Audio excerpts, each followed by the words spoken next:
La règle numéro un quand on est malade, c'est de manger très léger. On veut éviter à tout prix que l'intestin ait trop de boulot. Au contraire, on veut le vider. On veut qu'il n'y ait quasiment plus rien dans l'intestin, puisque sinon, une digestion va vous prendre beaucoup trop d'énergie, alors que cette énergie, vous avez intérêt de la mettre à disposition euh, de votre immunité, de votre système immunitaire qui a beaucoup de travail à faire. Ça pour dire qu'une digestion, ça prend beaucoup d'énergie et que on peut avoir tendance à croire que parce qu'on est malade, il faut absolument manger. Ça, c'est une croyance. Il suffit d'observer les enfants, les tout petits, d'observer les animaux. Dès qu'ils sont fatigués, dès qu'ils sont malades, naturellement, ils mangent moins et c'est normal, c'est une façon de s'économiser.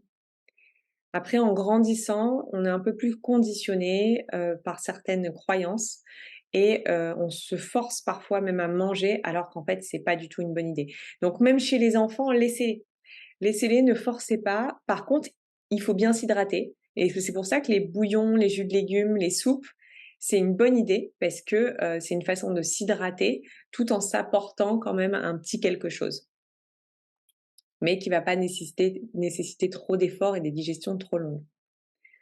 Comme je le disais tout à l'heure, surtout pas d'aliments pro-inflammatoires, gluten, produits laitiers, sucre.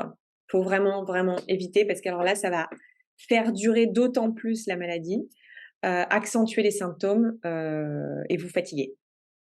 Et enfin, si justement vous souffrez un peu de constipation et que les selles ont du mal à s'évacuer, moi je vous invite à stimuler les intestins avec déjà en vous hydratant beaucoup, et en mangeant un peu de rhubarbe, de pruneau ou de jus de pruneau pour les enfants, pour les tout petits, et des infusions de mauve qui sont super. Alors, je rappelle que l'atelier, c'est pour les enfants à partir de 3 ans et les adultes. Donc voilà, on mange léger, on sort tout ce qui est pro-inflammatoire et on surveille de bien aller aux toilettes tous les jours. Et si c'est pas le cas, ben, on aide le transit. Évidemment, on dort, on dort, on dort. En fait, si vous vous forcez à travailler, forcez à faire des choses alors que vous êtes épuisé, ça va durer plus longtemps et vous allez mettre beaucoup plus de temps à récupérer.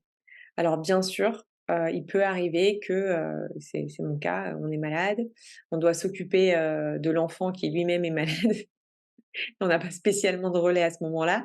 Bon, bah, on fait avec, on fait comme on peut, mais dès que l'enfant dort, nous on dort. Donc là, d'autant plus quand on est malade, on laisse sortir les toxines. Donc comme je vous le disais tout à l'heure en prévention, bah là, on va s'hydrater encore plus. Dans l'idéal, avec une eau faiblement minéralisée, mais déjà si vous arrivez à boire, buvez et de l'eau et des infusions. Pour soutenir le foie, forcément le foie, quelle que soit la maladie que vous allez avoir, il va avoir beaucoup de travail parce que votre système immunitaire, il va, tuer les microbes et ça va faire des déchets et ces déchets, il va bien falloir qu'ils sortent. Donc le foie va en capturer quelques-uns, va les remettre en circulation dans le sang et ensuite c'est les reins qui prennent le relais. Donc foie et reins fonctionnent ensemble et pour soutenir le foie, vous avez les infusions de romarin, de pissenlit, d'ortie, chardon-marie et vous avez bien entendu la fameuse bouillotte. Alors la bouillotte, encore une fois, c'est pour toutes les maladies. Vous pouvez la mettre du côté droit. Alors du côté droit, alors je vais baisser un peu la caméra, hop, voilà. Là, vous avez le foie, il est du côté droit. Il est, juste en dessous de ma poitrine, vraiment juste en dessous et ce foie-là, il va bien fonctionner quand il a du chaud dessus. Donc je vais vous inviter à mettre une bouillotte d'eau chaude, par exemple, le soir, mais plus vous allez le faire, mieux ce sera. Une bouillotte d'eau chaude sur votre foie pour lui permettre d'être bien irrigué. La chaleur, en fait, va permettre au sang de venir dans cette zone-là et au foie de beaucoup mieux irriguer et donc de mieux faire son travail. Ça, ce travail sur le foie, ça va être d'autant plus important que au niveau ORL, vous allez être pris. Sinusite, bronchite, rhume, Otite, tout ça, dès qu'il y a du pus, dès qu'il y a des mucosités, tout de suite, il faut penser au foie. Ça veut dire que le foie est débordé et qu'il se sent obligé de donner le relais aux poumons qui, eux, offrent une porte de sortie vers l'extérieur. Donc voilà, moins de produits laitiers et bouillotte.